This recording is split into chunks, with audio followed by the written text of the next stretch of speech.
The PO error code on a Whirlpool fridge indicates a problem with the power supply.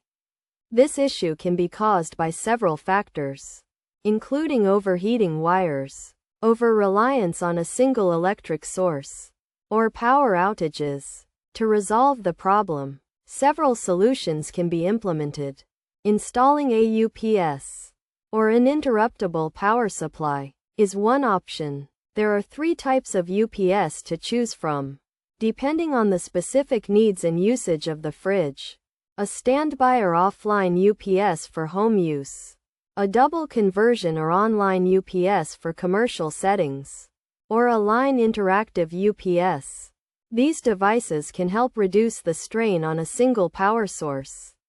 Another solution is to reset the fridge's temperature by switching it to the off position, unplugging it from the power outlet, waiting a few seconds, and then reconnecting it. The temperature knob can then be adjusted to the optimal setting.